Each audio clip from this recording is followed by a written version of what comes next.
Hey guys, welcome back to the channel. As you have read the title, this video is exclusively about watercolor brushes, and today I am going to share my insights on what kind of watercolor brushes you need to have and why you need to stop wasting your money on buying a lot of brushes. So let's get started. So these are all the brushes that I have, and you don't need so many brushes at all. So I'm now going to tell you what kind of brushes you absolutely need and the ones you need to avoid if you are a beginner. So let's start. This one, the brushes that look like this, okay, I don't know which brand this is or whatever. This is Camlin. This is for oil and acrylic color, okay, and this is a big brush.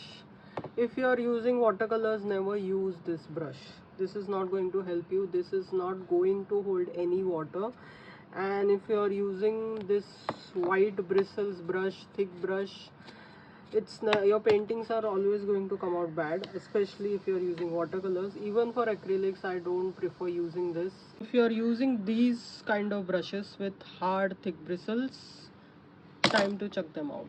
Now is the time to discuss what you need to use for your watercolor paintings. These are only the 3 or 4 brushes. Even you can skip even one of these, like this one you can skip, but I'll show you in detail why these brushes are important. So let's get started with this one.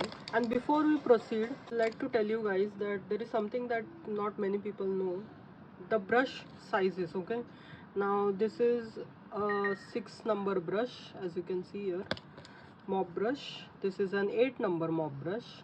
But when you change your brands, the sizes of the brushes are not universal. So this Art Asia Professional brush of 6 might not be the same as some other brands 6 number brush. So whenever you're buying brushes, look at the tip and look at the bristles of the brush and not just the size, because you're not going to get the exact same size across brands. So it's not standardized yet. So keep that in mind as well. So here we have 2 mop brushes and 2 normal round brushes of medium size. This is all you need.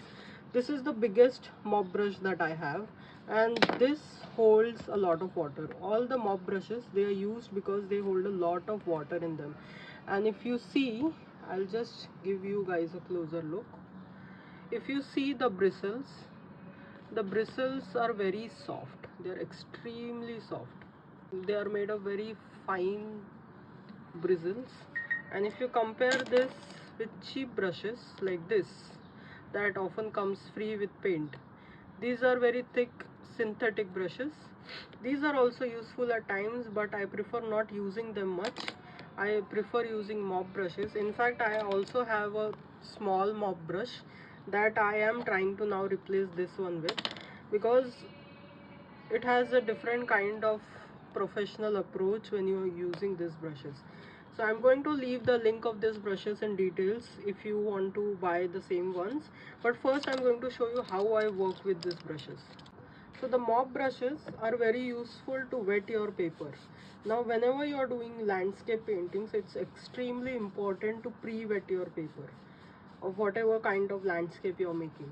So for that, if you use a brush like this for pre-wetting your paper for landscape paintings, the issue is that by the time you reach the bottom, the top is going to get dried up, because the brush is so small and it doesn't hold much water. It's not going to move very easily. So this mop brush is extremely important for the first wash, and I always use this brush. So whenever you're watching online tutorials and videos, also notice what kind of brushes they are using, because in many paintings they are using different brushes, but they don't mention those brushes. So this is the first one. Now if I want to give this a wash, this is my palette. I never wash my watercolor palette because it keeps on giving me different shades of colors that that are usually not possible. So I'm going to take some blue from here, and I'm just going to drop it very lightly over this. So because it's a mop brush and it holds a lot of water, you don't need to go over an area again and again. So in fact, for the first and the very loose layer, I always prefer using the biggest mop brushes, so there are no bristle marks on the paintings. The painting looks uh, very professional, I must say. Guys, now let's do a quick watercolor painting with these brushes. So I'm taking the biggest mop brush that I have. I'm just pre-wetting the area. This will be a very quick one. I just want you to show you guys how this brushes work. So yeah, so I'm going to now take a lot of color, and as you can see, I'm using the same mop brush. It's just very random, not expecting anything much, just showing you guys how easy working with this brushes is. I think this mop brush we need to keep it away now, because I don't want a lot of water now. I want more of pigment in my brush. Actually, we can do watercolor clouds here, which will be great. So let's do some clouds. I'll share my cloud tricks also with you guys. I have a full video on watercolor clouds, so if any of you guys are interested in watching that one, you can check out. I'll leave the link in the description. So while this is wet, my easiest way to do watercolor clouds is using tissue paper. So just tear some tissue paper, make a blob like this. This needs to be a bit abstract, and we are just going to pick up some color. So you can see these form abstract shapes here, and it looks really beautiful. Now with the smallest brush that we have, not the smallest one, now with this third brush I am going to just put some highlights here, so this will just make the clouds pop out more. Now just also consider the fact that the paper is still wet. If you do this on a rough and dry surface, then it's not going to have the same effect, because you can see the water is going to take the paint in different directions, and that is what we want. We want that abstract effect here. Okay. I think it's enough with this brush.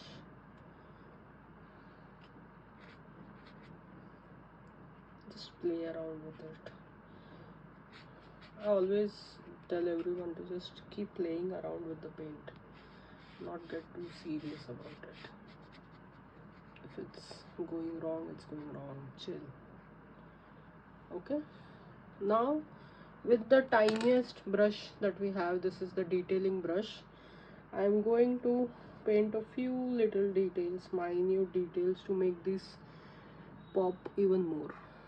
So just tiny drop of paint and water here and there.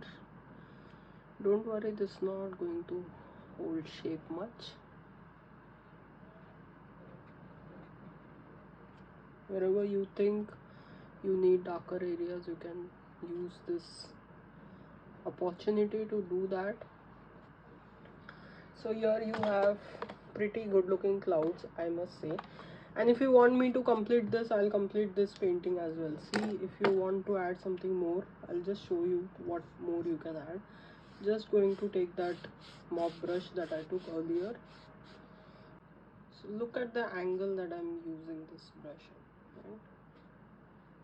So I'm just trying to paint a little bit of water and just moving my brush. This is a dry brush around it. Now you have the horizon, and since I'm painting water, so I'm just going to darken this area a bit, so it will give more depth to the painting. And a bit of darkness here, so we have a concrete line here that is distinguishing the both areas. Just go over this, and I might as well add a boat. Here I can see there are dry areas. Just going to place a small boat here.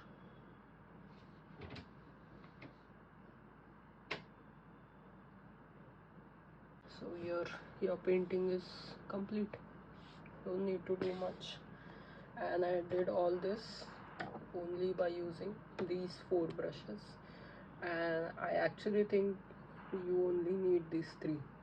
If you keep on practicing, you won't need this detailing brush forever.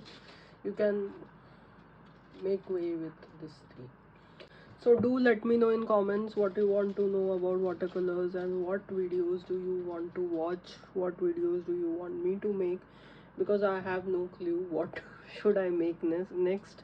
I'm just happy making my watercolor food illustrations and a lot of food paintings. I love watercolor food paintings, and I have done a many full-fledged videos on those, so do check out that. I think my cat is calling me. I need to go.